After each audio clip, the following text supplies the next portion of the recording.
दोस्तों ये है IFB कंपनी के एसी का पीसीबी अपने पास रिपेयरिंग करने के लिए आया है। ये उसकी मोटर है और ये इसका डिस्प्ले है। तो इसके अंदर एरर आ रहा है E6, E फॉर एलिफेंट, और E6 एरर आ रहा है। तो इसमें क्या दिक्कत है वो मैं आपको चेक करके दिखा देता हूँ। पहले इसको एरर दिखा देता हूँ, एरर कौन सा आ रहा है, और बाद में इसको क्या प्रॉब्लम है वो भी बता देता हूँ। अभी इसको मैंने सप्लाई देके चालू किया, तो अभी आप इसके अंदर देख सकते हो कि इसके अंदर एरर आ रहा है अपना E6, E फॉर एलिफेंट और 6 ऐसा एरर आ रहा है। तो ये एरर है अपनी मोटर का एरर दिखा रहा है E6। तो अब मैं इसका भी सप्लाई निकाल देता हूँ।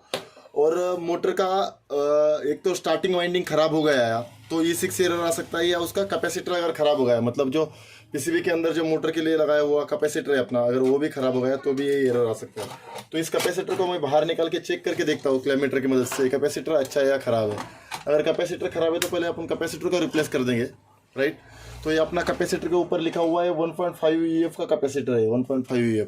तो मैं इसको बाहर निकाल के आपको चेक करके दिखा देता हूँ एक बार। सोल्डर गन की मदद से उसको हीट करके अपन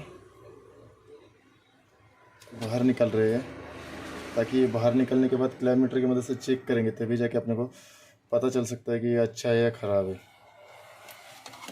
राइट, इसको बाहर निकाल लिया। अभी इसको क्या करेंगे, क्लैमीटर की मदद से चेक कर लेंगे। अगर ये ख़राब है तो फिर इसको रिप्लेस कर देंगे। अगर ये अच्छा है तो भी अगर ऐसा प्रॉब्लम आ रहा है, मोटर नहीं घूम रही है या हाथ से घुमाने के बाद घूम रही है, तो फिर मोटर का स्टार्टिंग वाइंडिंग का भी इशू हो सकता है। ये कैपेसिटर देखो, कैपेसिटर के ऊपर लिखा हुआ है 1.5 EF। अगर इसको थोड़ा ब्लर हो रहा होगा, लेकिन इसको अगर सही से देखो, कोने में लिखा हुआ 1.5 UF। UF मतलब माइक्रोफेरेड, 1.5 माइक्रोफेरेड का कैपेसिटर है।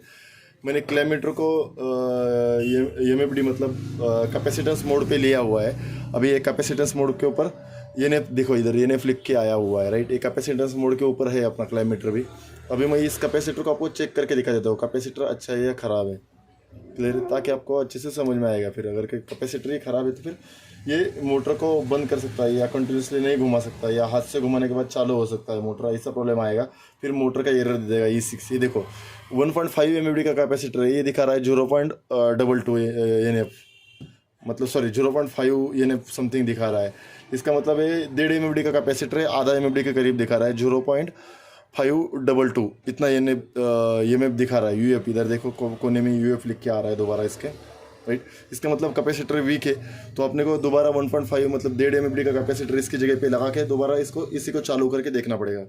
ये अपने पास दूसरा वाला कैपेसिटर है, अच्छा वाला।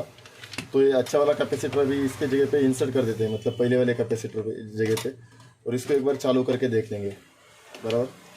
तो इसको बिठा देता हूँ, बिठाने के बाद अपन इसको सोल्डरिंग करके फिक्स कर देंगे। इसको बिठा दिया, देखो इसको नीचे के साइड से लगा दिया है, एक मिनट, इधर से नीचे के साइड से लगा दिया है। अभी इसको पीछे से सोल्डरिंग कर देंगे, और सोल्डरिंग करके इसको एक बार चालू करके देखेंगे। अगर चालू करने के बाद अगर सही से चल रहा है एसी और मोटर अपनी स्टार्ट कर रही है, क्योंकि मोटर तो स्टार्ट कर ही लेगी, क्योंकि पुराने वाला जो कैपेसिटर था वो 100% ख़राब हो गया है।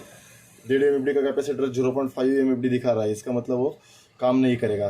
तो अभी ये नया कैपेसिटर अपन डालने के बाद अगर उसको मोटर लगा के चालू करेंगे तो ये एसी अच्छे से चलेगा और एरर भी नहीं देगा, क्योंकि E6 इसके अंदर मोटर का एरर है। मोटर ख़राब होने के बाद भी ये एरर आ सकता है, ऐसा नहीं कि पीसीबी में प्रॉब्लम होने के बाद ही एरर आएगा।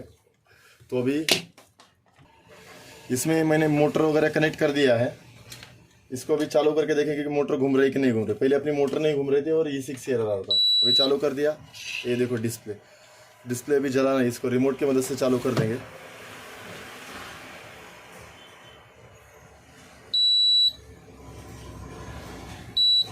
चालू हो गया 23 डिग्री सेल्सियस टेम्परेचर। इधर मोटर देखो, मोटर अभी ऑफ कंडीशन में खड़ी हुई है, राइट। अगर मोटर घूम गई तो इसका मतलब समझ जाएंगे कि अभी एरर नहीं आएगा, लेकिन मोटर घूमनी चाहिए खुद ब खुद। देखो मोटर घूमना चालू कर दिया, मोटर घूमना चालू कर दिया, इसका मतलब है कि अपना इसके अंदर अभी एरर शो नहीं करेगा, क्योंकि ये मोटर नहीं घूम रही थी पहले, क्योंकि उसके स्टार्टिंग टॉर्क ही नहीं मिल रहा था, ये कैपेसिटर इसका ख़राब हो गया था। तो अभी 2 मिनट वेट करके CPU वगैरह छोड़ रहा है कि देखेंगे। अगर आपके भी अगर पीसीबी में इस टाइप का प्रॉब्लम आ रहा है और आप पुणे से बिलोंग कर रहे हैं तो कमेंट बॉक्स में कमेंट कर सकते हो। अगर इसमें कोई डाउट होगा तो भी कमेंट कर सकते हो। Thank you.